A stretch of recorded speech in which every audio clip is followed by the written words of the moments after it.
Selamat pagi, selamat siang, selamat sore, dan selamat malam bagi teman-teman yang sedang menonton video ini. Saya, Gabriela Gideon Norman dari kelas 10 IPA SMA Maria Mediatrix ingin menyampaikan tentang topik COVID-19 ataupun virus corona. Virus corona atau COVID-19 yang kita kenal adalah sekumpulan virus yang menginfeksi saluran pernafasan.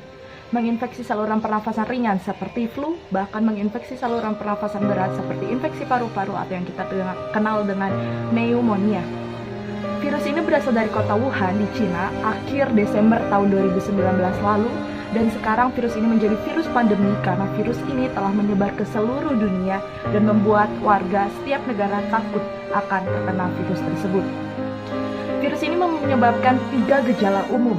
Yang pertama adalah demam dengan suhu di atas 38 derajat Celcius, yang kedua batuk dan pilek, dan yang ketiga adalah sesak nafas. Bagaimana cara kita untuk mencegahnya? Mencegahnya dengan cara yang pertama adalah rajin mencuci tangan, rutin mencuci tangan. Bahkan jika ada yang malas, gunakanlah hand sanitizer dengan syarat kadar alkoholnya di atas 60%. Yang kedua, hindari menyentuh hidung, mata, bahkan mulut jika menggunakan tangan dengan kondisi belum dicuci ataupun tangan yang kotor. Yang ketiga, hindari perkumpulan ataupun social distancing, jaga jarak dengan orang-orang banyak. Yang keempat adalah selalu menjaga kesehatan, kebersihan tubuh, bahkan kebersihan rumah, dan rutin berolahraga di rumah. Yang terakhir adalah jika bersin ataupun batuk, gunakanlah tisu dan langsung tisunya dibuang ke tong sampah, jangan dipakai lagi. Kita nggak tahu kalau misalkan di tisu tersebut terdapat virus. Yang kedua adalah bahwa kita bisa menggunakan siku, elbow kita. Kalau misalkan batuk atau bersin, kita bisa nutupin hidung dan mulut kita menggunakan siku kita tersebut. Itu beberapa cara untuk mencegah COVID-19. Apa sih dampak dari si COVID-19 ini? Dibagi menjadi 2, yaitu dampak negatif dengan dampak positif. Dampak negatifnya antara lain adalah yang pertama, para pelajar belajar di rumah, karena memang itu anjuran dari Pak Presiden kita, para pemerintah kita, agar semua sekolah diliburkan, agar tidak terjadinya perkumpulan-perkumpulan orang banyak dan memutus rantai virus corona. Belajar di rumah dengan sistem tugas yang menuntut, itu pendapat para pelajar. Menurut saya itu kurang efektif. Kenapa? Karena sebenarnya itu nggak terlalu menumpuk, itu tergantung setiap para pelajarnya menyikapi bagaimana ia melaksanakan tugas yang diberikan oleh para guru.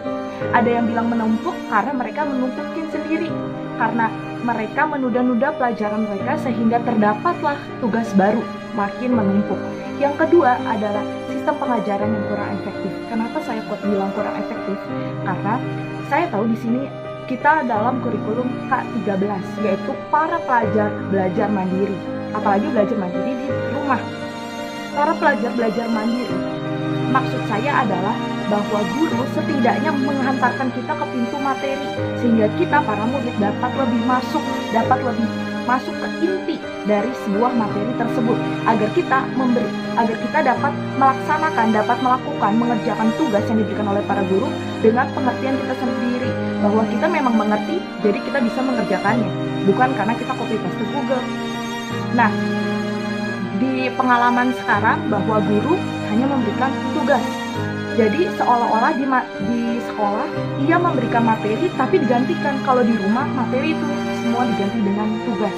Maka dari itu, menurut saya sistem pengajaran di e-learning ini kurang efektif. Dampak positifnya apa sih? Ada 3 dampak positif. Yang pertama adalah kita menambah quality time, menambah waktu kebersamaan dengan keluarga. Karena memang kita rumah kalau misalkan tidak ada yang penting. Nah, ini menambah kebersamaan dalam keluarga, menambah solidaritas dalam keluarga. Yang kedua adalah irit. Irit yang dimaksud adalah jika misalkan kita dibolehin keluar rumah, kita ke mall, kita belanja, kita beli makan ini itu, keluar rumah, keluar duit yang banyak.